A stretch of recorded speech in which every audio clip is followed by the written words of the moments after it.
So in my last video, I was going through sort of the process of going from basic mother method color mixing painting and stepping it up into getting to a point where you're just intuitively using the mother method, which is ultimately where I've permanently landed with painting, is an intuitive way of using this, not mixing up a mother and going and dipping my paintbrush in the mother and mixing it into the color, but a different kind of painting where I'm pulling color from all over a palette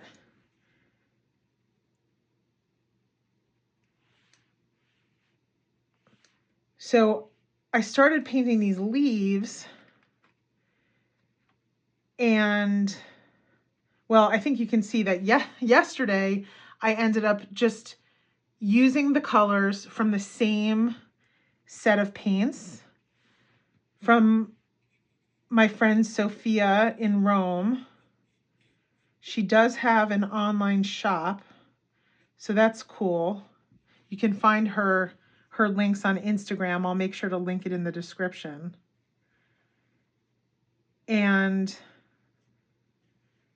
so I painted this, and I was like, that is such a cool looking palette, like really interesting, not like anything I've ever done before, very fun, very different. And I think nothing like what you would necessarily expect from the colors that are in her palette. Like, I think that when you're using this method, you get some pretty awesome, striking, different kinds of colors, different hues that are unexpected and really beautiful. And to me, it's part of the joy of relaxation painting, is just what colors am I going to get? So I'm always sort of I'm always on the lookout for repetitive patterns that I can just paint and fill with water and pigment and play with watercolor, play with wet into wet techniques, wet on dry techniques. I don't really paint much of anything that's very complicated, but I just find this kind of painting to be very relaxing.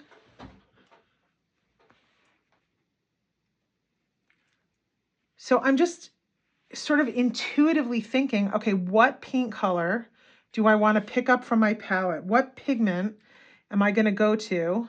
And then the next thing that's going on subconsciously in my brain is, okay, now that I've got this pigment in my brush, which of my mixing wells am I going to mix this pigment with? Am I going to mix it into here? You know, what is going to happen? I don't know what the result is going to be. I'm not thinking about, am I going to like this color or not?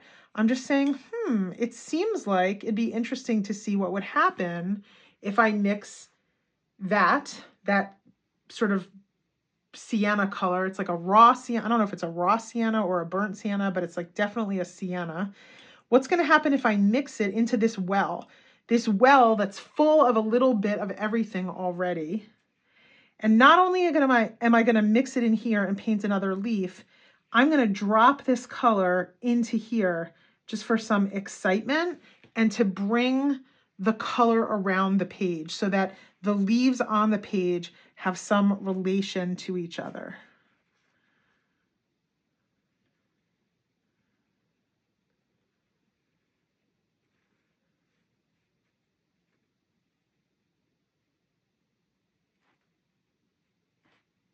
Now, there's so much pigment and water in there that I can pull some of that up and drop it into here.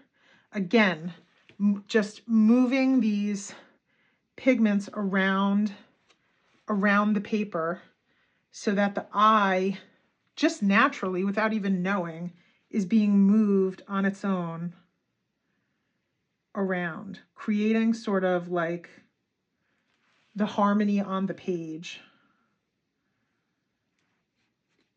And depending on whether I use more water or less water, which is the pigment to water ratio, I'm going to get a different value in my leaf. So that's a lighter value. Leaf, I could go even lighter just by picking up water. I have to think, okay, moving around, where do I want to move? These are all sort of similar to this, but maybe I'll do one up here. This is going to be a lot of water, and I'll pick a bunch of it up and deposit it back in my palette.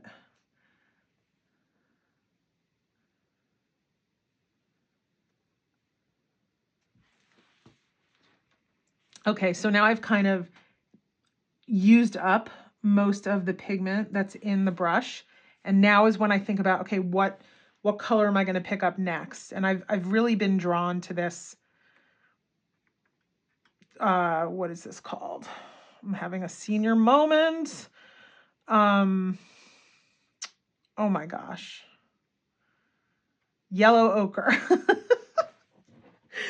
All right, I'm drawn to the yellow ochre. I pick it up in my brush. And then I'm like, okay, which well has room for yellow ochre? All right, this well kind of does. So let me bring it into here.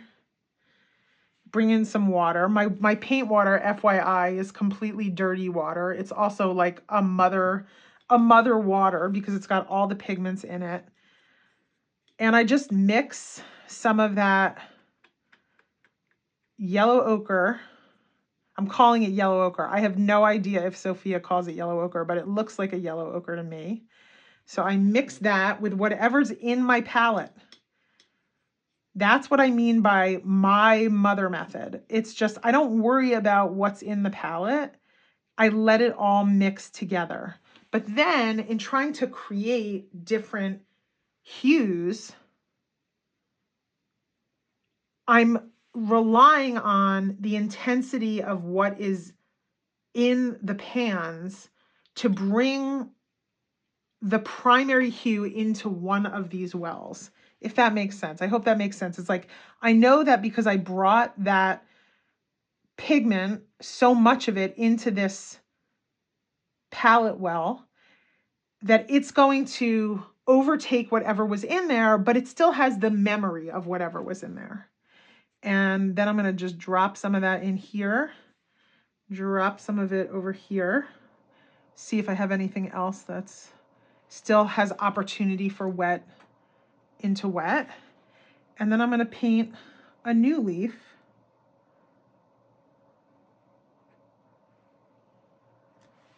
Grab some more water.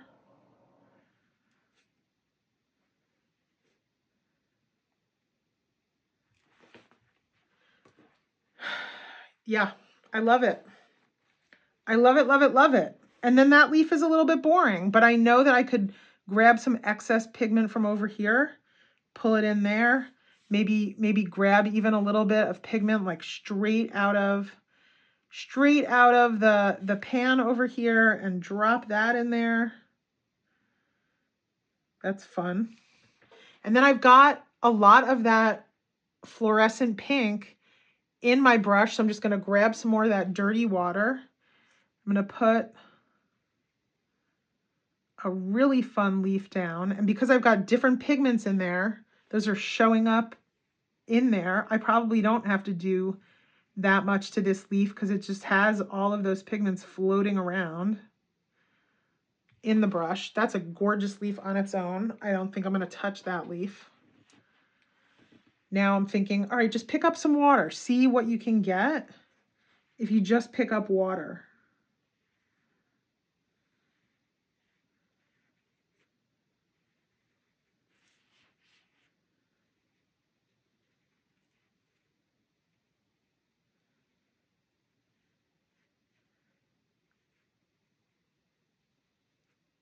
You might be wondering at this point, why the heck is she doing what she's doing? What is the purpose of this?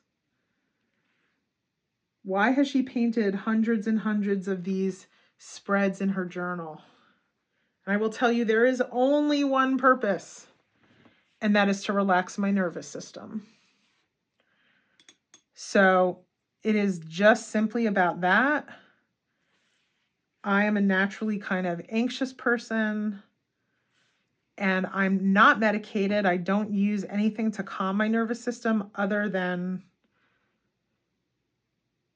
painting, hand lettering, jelly printing, making all sorts of books, mixed media art. Just, I find it to be super duper effective and non-pharmaceutical.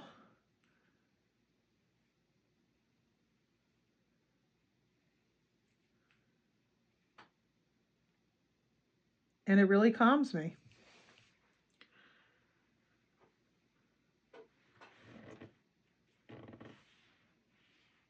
So I make the time to do it.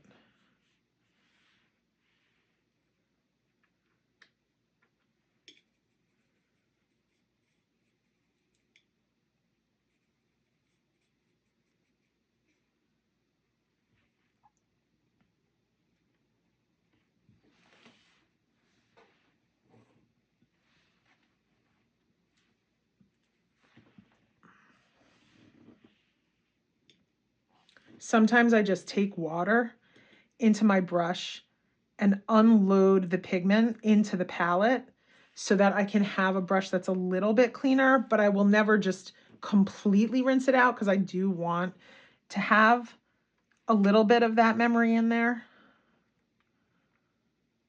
So I'll rinse it completely out when I'm at the end of a painting session. Sorry. But I won't mix it out when I'm in the middle of a painting session because there's too much good stuff in there.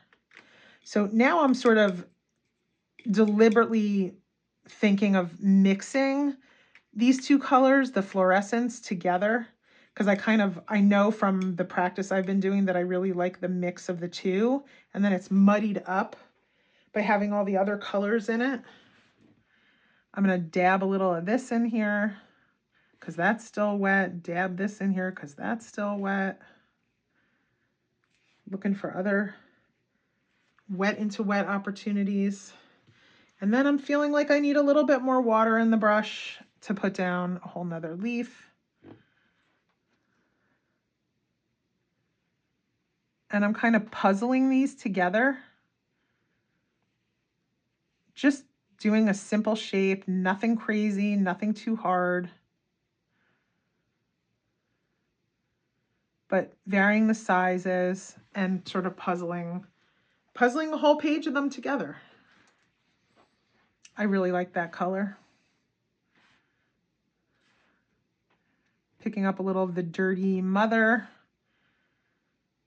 And now I'm gonna unload some of that pigment because there's a lot of it in my brush. I can just feel it.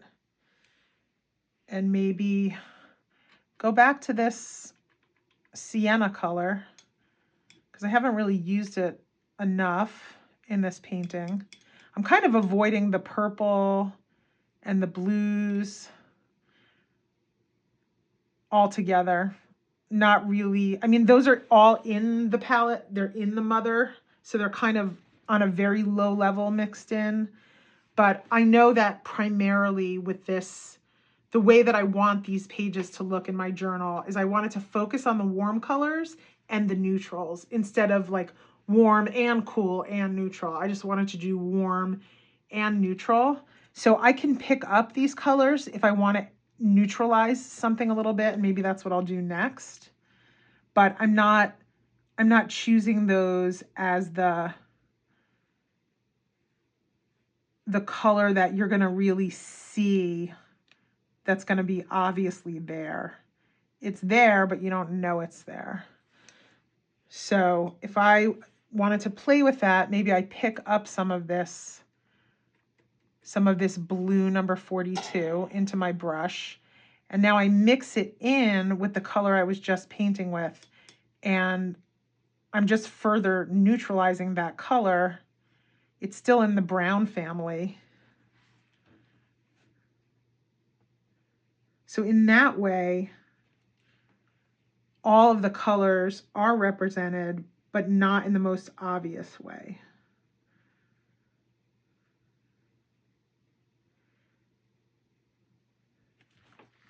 And I mean, I'm essentially doing this because it's satisfying to me. It makes me happy. I'm not selling these designs. I'm not thinking about who am I marketing these designs to? Is this going to be a wallpaper or a fabric or anything like that? I'm just enjoying this for myself. If I wasn't making a YouTube video, I for sure would be chatting on the phone with a friend, listening to a podcast, listening to an audio book, and it's absolutely heavenly. It's my drug of choice.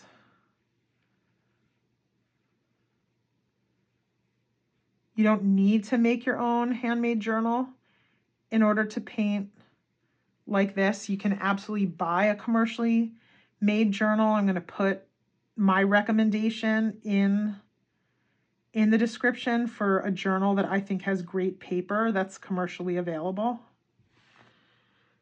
I like to make my own books. I find that, again, just satisfaction level, I find these to be really appealing to work in. They're really appealing to look through when I'm done. And I'm also someone who just really loves making books. So that's just a part of my art practice is making handmade books. It's been a part of my art practice for a very, very, very long time. I started making handmade books when I was in my early 20s and sort of took a hiatus and a detour and owned my own printing company, which was all making paper products. So it was book related, but we were doing invitations. But we were definitely doing a lot of book related manufacturing. Used a lot of paper.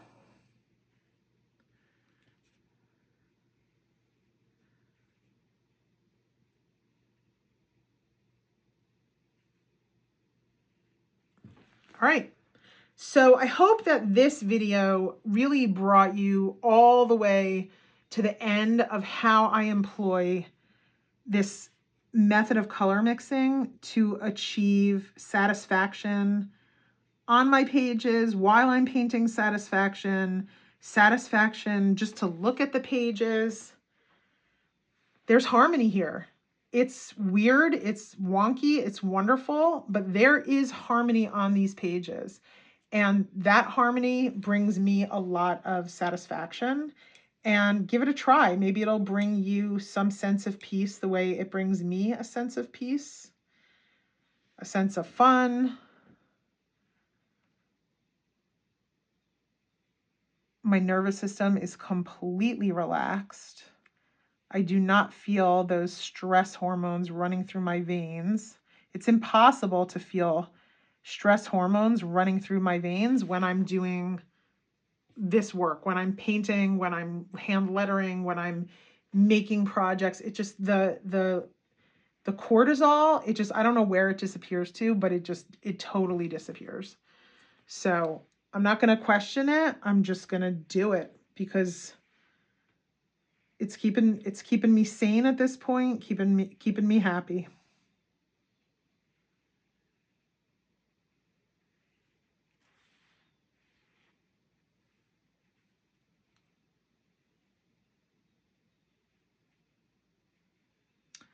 All right, I think I'm gonna end this video and just let you guys know that I will be back soon with another video on color mixing where I do the same process from scratch as I did in the last two videos, but I'm gonna do them with an art to basics set and see what kind of interesting magic awaits us out of this palette. It's gonna be very, very interesting.